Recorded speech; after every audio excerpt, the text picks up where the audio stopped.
शरीफ और जहांगीर तरीन ताहयात नाअहली के खिलाफ सुप्रीम कोर्ट में दरख्वास्त दायर कर दी गई है। सदर सुप्रीम कोर्ट बार एहसन बुन ने दरख्वास्त दायर की, मौक़िफ़ अपनाया कि ताहयात नाअहली का इतलाक सिर्फ इंतखाबी तनाज़ुआत में इस्तेमाल किया जाए। आर्टिकल 184 की शेख 3 के तहत सुप्रीम कोर्ट बतौर ट्रायल कोर्ट अमूर अंजाम नहीं दे सकती। कानून के मुताबिक अदालती फैसले के खिलाफ अपील का हक नहीं मिलता, जो इंसाफ के असूलों के मुनाफी है। हमारे साथ मौजूद हमारे नुमाइंदा अमजद भट्टी मजीद उन्हीं से जानेंगे। जी अमजद, इस हवाले से मजीद अपडेट्स कीजिएगा। जी बिल्कुल, साबिक वज़ीर आज़म नवाज शरीफ और पाकिस्तान तहरीक-ए-इंसाफ के रहनुमा जहांगीर तरीन, जिन्हें सुप्रीम कोर्ट की जानिब से ताहयात नाअहल किया गया था, इन दोनों रहनुमाओं की ताहयात नाअहली के खिलाफ अब सुप्रीम कोर्ट में एक आईनी दरख्वास्त दायर की गई है।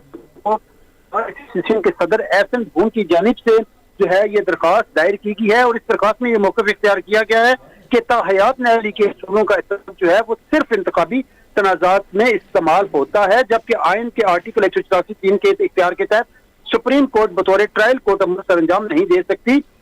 एहसन बुन ने अपनी दरख्वास्त में यह मौक़िफ़ इख्तियार किया है कि आइन के आर्टिकल 184 की शिक 3 के तहत अदालती फैसले के खिलाफ जो है वो अपील, जो मुतासरा फर्द होता है उसे अपील का हक भी नहीं मिलता, जबकि अदालती फैसले के खिलाफ अपील का हक ना मिलना भी इंसाफ के असूलों से मुनाफी है। इस दरख्वास्त में यह भी मौक़िफ़ इख्तियार किया गया है कि अपील के हक के बगैर ताहयात नाअहली जो है वो बुनियादी हकूक की खिलाफ वर्जी के जुमरे में आती है, क्योंकि अपील के हक के बगैर ताहयात नाअहली जो है वो मुतल्लिका हल्के के वोटर्स के बुनियादी हकूक की भी खिलाफ वर्जी है। इस अदालत से ये इस्तदा की कि इस दरख्वास्त में कि सुप्रीम कोर्ट ने जो है वो अदालती फैसलों में आर्टिकल 62(1) के इतलाक के पैरामीटर्स भी तय किए हैं, इसीलिए ताहयात नाअहली का जो मामला है उस फैसले पर सुप्रीम कोर्ट नजरसानी करे। अमजद हमारे साथ ही मौजूद रहिएगा। हमें टेलीफोन लाइन पर राब्ता हमारे साथ बहाल हुआ है हमारे सीनियर तज्ज़ियाकार एहतशामुल हक का, मजीद उनसे भी जानते हैं इस हवाले से। बहुत शुक्रिया आपके कीमती वक्त का। बताइएगा कि नवाज शरीफ और जहांगीर तरीन ताहयात नाअहली के खिलाफ सुप्रीम कोर्ट में दरख्वास्त दायर कर दी गई है, इस ज़मरे में आप अब क्या देखते हैं कि अगला लाहे अमल क्या अपनाया जाएगा? देखिए जी, बड़े दिनों से ये सिलसिला चल रहा था और ख़ास तौर पे इस सारे मामले को तक़वियत उस वक्त मिली थी जब एहसन बुन जो सुप्रीम कोर्ट के बार के सदर हैं, ये लंदन में नवाज शरीफ साहब से मुलाकात की थी और लोगों से भी इन्होंने मुलाकात की थी और उसके बाद यहाँ की इस तरह के बयान दिए गए और उन्होंने कहा भी कि मैं मुनासिब वक्त पे ये फाइल करूँगा। अब सवाल जो उठाया जा रहा है इस वक्त, लोग बात ये कर रहे हैं कि जी ये कोई इंडिविजुअल इस तरह जो है ना वो जो है ना किसी के लिए नहीं जाया जा सकता। ये पब्लिक इंटरेस्ट में जो है ना अगर कोई मामला हो तो 184(3) आर्टिकल के तहत तो आप जा सकते हैं, लेकिन ये कि ये मफादे आमा का मसला नहीं है, फर्द वाहिद का मसला है, लिहाजा वहाँ जाना ठीक नहीं। बहुत सारे वकला भी यही बात कर रहे हैं। अभी मैं सुन रहा था अपने एतजाज एहसन साहब भी यही कह रहे थे। तो अब देखना ये है कि जी अदालत इसको कैसे लेगी, क्योंकि ये वो केस है जिसमें 62F के तहत न सिर्फ नाअहली हुई थी बल्कि सुप्रीम कोर्ट ने रिव्यू केस में भी इसको फारिग कर दिया था।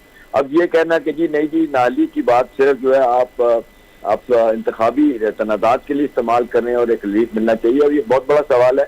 ये अब देखना पड़ेगा कि ये पाकिस्तान की तारीख का एक नया केस होगा, नए तरीके से इसको अदालत देखेगी, किस तरह का बेंच बनेगा, क्या होगा, ये सारी चीज़ें हैं। लेकिन आमतौर पर लोग इसको इस तरह इंटरप्रेट कर रहे हैं कि ये, बल्कि हैरानगी का इजहार कर रहे हैं कि ये एक किसी के ज़ाती मामले को अदालत में ले जाना कोई ठीक बात नहीं है।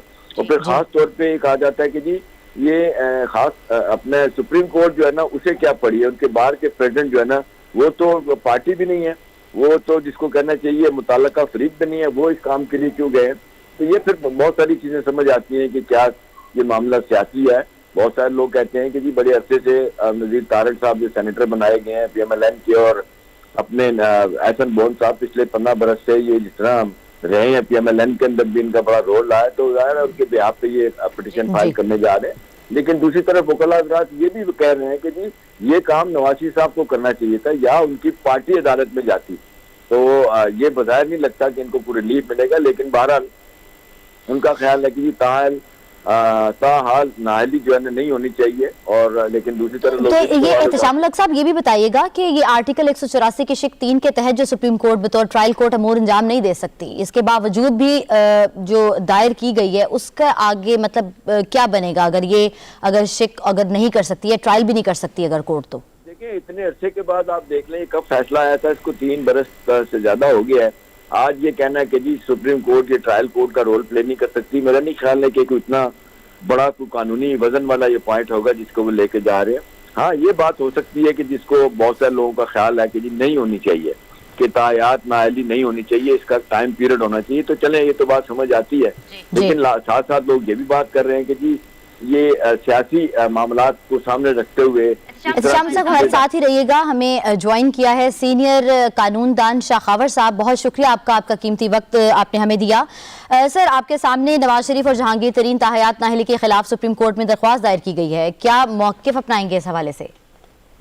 देखिए, ये इस पे तो बहस होती रही है, क्योंकि ये जो ताल्लुक है इसका आइन की शिक की जो है उसकी तशरीह का है, आर्टिकल 62(1)(f) का। क्योंकि इस पे पहले जो सुप्रीम कोर्ट ऑफ पाकिस्तान ने फैसले दिए हैं, जिसमें मियां नवाज शरीफ साहब भी हैं, जहांगीर तरीन भी हैं, इसके अलावा भी बहुत सारे लोग हैं कि जिनके खिलाफ ये इल्जाम थे कि उन्होंने अपने जो है हल्फिया बयान देकर नॉमिनेशन पेपर में उसमें गलतयानी की या कुछ चीजें छुपाई या कुछ चीजें डिस्क्लोज नहीं की। तो उसकी पादाश में जो है वो उनको सुप्रीम कोर्ट ने ये इंटरप्रिटेशन की कि आर्टिकल 62(1)(f) के तहत जो नाअहली है वो ताउमर है। तो अब जो ये पिटीशन फाइल हुई है, इसके मैं आपको बताऊं कि इससे पहले भी काफी अरसे से कुछ 4-5 पिटीशन जो हैं इसी पॉइंट के ऊपर already supreme court of Pakistan में पेंडिंग है। और उस पे एक बेंच ने अलबनिया 2008-9 या 10 की बात है, मुझे कोई एग्जैक्ट याद नहीं है, लेकिन काफी अरसे से उस पे उन्होंने ये हुक्म जारी किया हुआ है कि इस आईनी नुक्ते को जो है वो देखा जाएगा किसी वक्त, लेकिन उसके बाद ये वो केसेस नहीं लगे, वो अभी भी पिटीशन पेंडिंग है। तो अब जैसे कि सुप्रीम कोर्ट बार एसोसिएशन की तरफ से नई एप्लीकेशन आ गई है, पिटीशन आ गई है, तो ये सारी चीज एप्लीकेशन जो है मेरे ख्याल में वो क्लब हो जाएंगी और उस पे यकीनन एक लार्जर बेंच बनना चाहिए। उसकी वजह ये है कि ये आइन की एक अहम शिक की तशरीह का ताल्लुक है इससे। जी। अब आपने ये भी देखना है कि आर्टिकल 62 जो है वो कहता है कि अहलियत क्या होती है पार्लियामेंट का मेंबर बनने के लिए, और आर्टिकल 63 है कि वो एक मेंबर पार्लियामेंट कब नाअहल हो जाता है। तो आर्टिकल 63 में कुछ ऐसी शिकें मौजूद हैं कि जिसमें अगर कोई नाअहल हो जाता है तो वो वक्त गुजरने के साथ वो उसकी नाअहलियत जो है वो अहलियत में तब्दील हो सकती है। मसलन उसमें एक ऐसी आर्टिकल 63 में एक शिक ऐसी है कि अगर किसी को तौहीन अदालत में सजा हो जाए और सजा मुकम्मल होने के 5 साल के बाद वो दोबारा अहल हो जाता है। इसी तरह अगर किसी को किसी जुर्म में सजा हो जाए और वो फिर सजा खत्म हुए 5 साल मुकम्मल हो जाए तो फिर भी वो अहल हो जाता है। इसी तरह अगर कोई सिविल सर्वेंट है, उसको महकमाना कार्रवाई में सजा दी गई है, उसको जबरी रिटायर कर दिया गया है या उसको नौकरी से निकाल दिया गया है, तो वो एक सूरत में तो 3 साल और दूसरी सूरत में 5 साल अरसा मुकम्मल होने के बाद अहल हो सकता है। तो जो सुप्रीम कोर्ट ऑफ पाकिस्तान ने पहले फैसलों में आर्टिकल 62(1)(f) के बारे में उम्र नाअहलियत को इस जवाब के साथ किया कि उसमें कोई मियाद मुकर्रर नहीं है, तो लिहाजा इसका इंटेंशन लेजिस्लेचर की ये है कि आर्टिकल 62(1)(f) में जो हिट होता है वो उम्र जो है नाअहल हो जाता है। तो ये अच्छा खबर साहब बताइएगा, जैसे कि एहतशामुल हक साहब हमारे साथ मौजूद थे और वो हमें बता रहे थे कि ये ज़्यादा मुनासिब होता कि नवाज शरीफ की जानिब से अगर ये दरख्वास्त दायर कर दी जाती, तो आप इस हवाले से क्या कहेंगे कि आपको लगता है कि उनकी जानिब से करनी चाहिए थी ये? देखिए, ये मेरे ख्याल में मैटर नहीं करता। असल में आपको ये देखना होगा कि आर्टिकल 184(3) है क्या।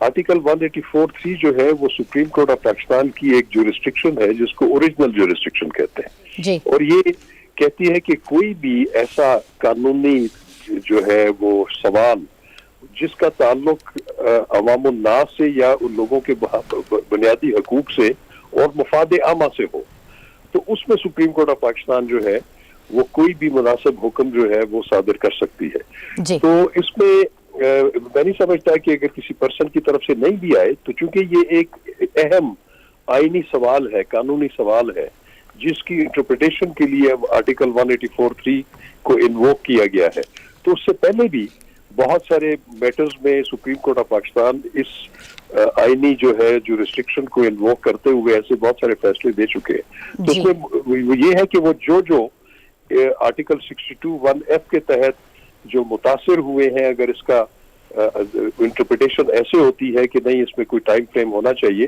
तो फिर इसका फायदा सबको पहुंचेगा। जी ठीक है, बहुत शुक्रिया। इसका फायदा तभी होना चाहिए। सीनियर कानूनदान शाह खावर हमारे साथ मौजूद थे, जबकि सीनियर तज्जियाकार एहतशामुल हक भी हमें ज्वाइन किया हुआ था और हमारे साथ हमारे नुमाइंदे अमजद भट्टी भी मौजूद थे। बहुत शुक्रिया आप सबका।